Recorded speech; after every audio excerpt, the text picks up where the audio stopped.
Shalom saudaraku, kita bertemu kembali di dalam 5 menit bersama dengan Allah di dalam hadirat Tuhan. Saat ini saya ingin mengajak kita bersama-sama membaca satu bagian firman Tuhan dari kitab Kisah Para Rasul pasal yang ke-27 ayat 23 sampai 25. Demikian firman Tuhan. Karena tadi malam seorang malaikat dari Allah, yaitu Allah yang aku sembah sebagai miliknya, berdiri di sisiku. Dan ia berkata, jangan takut Paulus, engkau harus menghadap Kaisar. Dan sesungguhnya oleh karena karunia Allah, maka semua orang yang ada bersama-sama dengan engkau di dalam kapal ini akan selamat karena engkau. Sebab itu tabahkanlah hatimu saudara-saudara, karena aku percaya kepada Allah bahwa semuanya pasti terjadi sama seperti yang dinyatakannya kepadaku.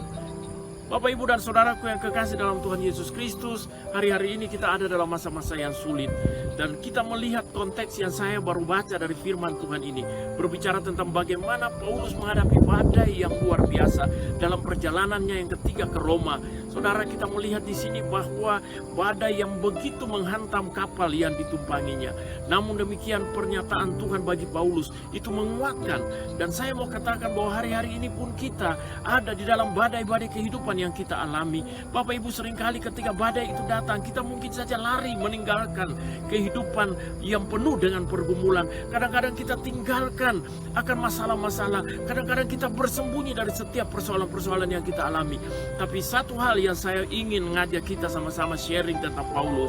Bagaimana Paulus bisa tegar di masa-masa sulit. Bagaimana Paulus bisa tegar di tengah-tengah badai. Ini yang menjadi perenungan kita pada saat ini. Ada 3 hal yang menjadi kunci sehingga Paulus bisa bertahan di tengah-tengah badai yang ada. Yang pertama, saya melihat karena Paulus menyadari bahwa Allah menyertai dia. Di dalam ayat yang ke-23 dikatakan, karena tadi malam seorang malaikat dari Allah, yaitu Allah yang aku sembah sebagai miliknya, berdiri di sisiku. Inilah yang membuat Paulus tegar. Inilah yang membuat Paulus tahan terhadap bantingan, terhadap badai yang melanda pada saat itu. Bapak, Ibu, dan saudara, kalau kita menyadari bahwa Allah yang kita sembah adalah Allah yang maha hadir, maka sekalipun badai kehidupan yang menghantam hidup kita, kita tidak akan goyah. Karena kita tahu bahwa Allah yang kita sembah adalah Allah yang maha hadir. Di dalam Ibrani pasal yang ke-13 ayat 5b dia katakan, aku sekali-kali tidak meninggalkan engkau dan aku sekali-kali tidak melupakan engkau. Bahkan dalam Injil Matius pasal yang ke-28 di situ dikatakan bahwa aku menyertai kalian sampai pada kesudahan alam. Itu sebabnya saya melihat di sini bahwa Bapak, Ibu, dan saudara, apapun persoalan kita, hal yang pertama, ingat bahwa Allah selalu menyertai kita. Yang kedua, saya melihat bahwa Allah selalu ada dalam rancangan-rancangannya. Kita berjalan dalam rencana Allah, maka Allah tidak akan meninggalkan kita. Di ayat yang ke-24 dikatakan, dan ia berkata, jangan takut Paulus, engkau harus menghadap Kaisar. Kita melihat ini menjadi rencana Allah. Itu sebabnya kalau kita sebagai anak-anak Tuhan berjalan dalam rencana Allah, kalau kita tahu bahwa apa yang kita kerjakan itu seturut dengan rancangan Tuhan, maka kita tidak pernah takut. Kita tidak perlu takut, karena dia Allah selalu menyertai kita, dan dia Allah untuk membela rancangan-rancangannya. Dia ada dan dia hadir untuk membela setiap tujuannya dalam hidup kita.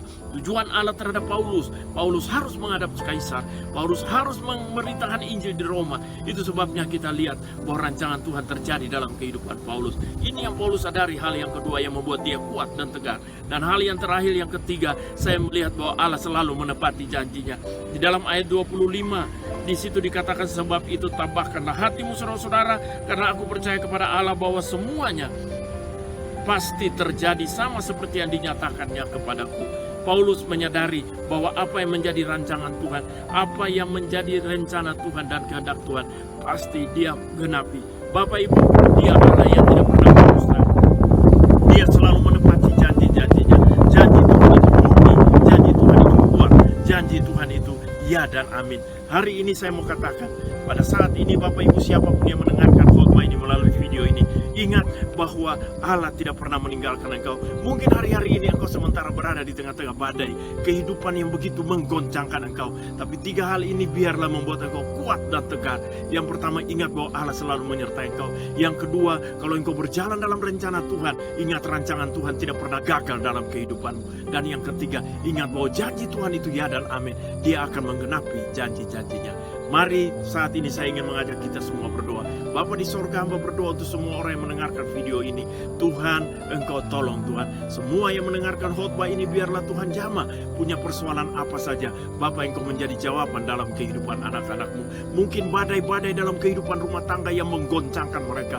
Mungkin badai-badai ekonomi dan keuangan. Badai-badai dalam pergumulan hidup secara pribadi. Badai-badai sakit penyakit. Tapi saat ini hamba berdoa di dalam nama Yesus. Tuhan menjawab setiap persoalan umat-Mu. Terima kasih Bapa. Di dalam nama Yesus kami berdoa. Haleluya. Saudara yang percaya katakan amin. Tuhan Yesus memberkati saudara.